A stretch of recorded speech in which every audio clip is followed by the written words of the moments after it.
The grand hall of the National Religious Conference buzzed with excitement. Scholars, theologians, and clergy from across the country had gathered for what was supposed to be an intellectual discourse on faith, law, and morality.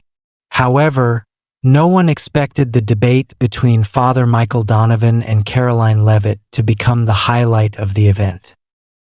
Father Donovan, a respected priest with decades of experience in ecclesiastical law, had taken issue with Leavitt's interpretation of canon law regarding church property rights.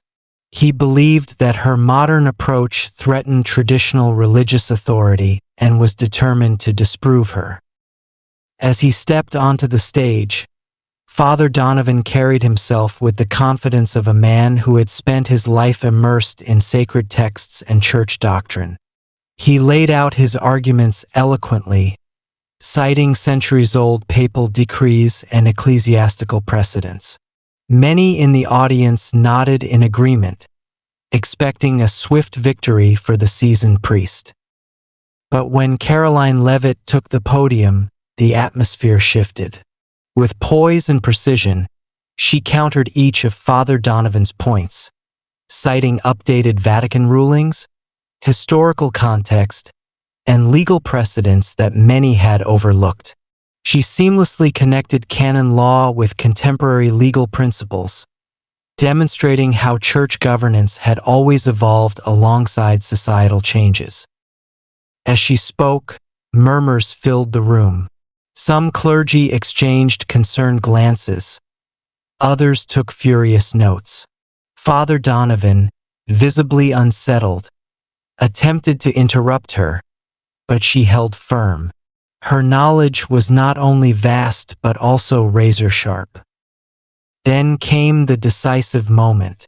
Karoline produced a letter from a high-ranking Vatican official that directly supported her argument, proving that her interpretation was not only valid but endorsed by the Church's highest authorities. Gasps rippled through the audience. When the debate concluded, Father Donovan hesitated before offering a reluctant nod of respect. He had walked into the conference assuming he would educate Karoline Leavitt. Instead, he had learned a lesson himself. Underestimating a canon law genius was a mistake. As attendees rushed to speak with Karoline, reporters eagerly captured the moment. When asked about her victory, she simply smiled and said, "Truth and knowledge always prevail." That day, the entire religious community bore witness to an undeniable fact.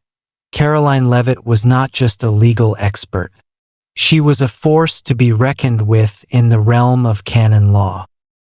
As the crowd dispersed, Father Donovan lingered for a moment, deep in thought. He finally approached Karoline and extended his hand. "I may not agree with everything you've said," he admitted, "but I respect your brilliance. Perhaps we both have more to learn." Karoline shook his hand with a knowing smile. "Debate sharpens the mind, Father. May we always seek the truth." With that, the two intellectuals parted ways, leaving behind a discussion that would be remembered for years to come.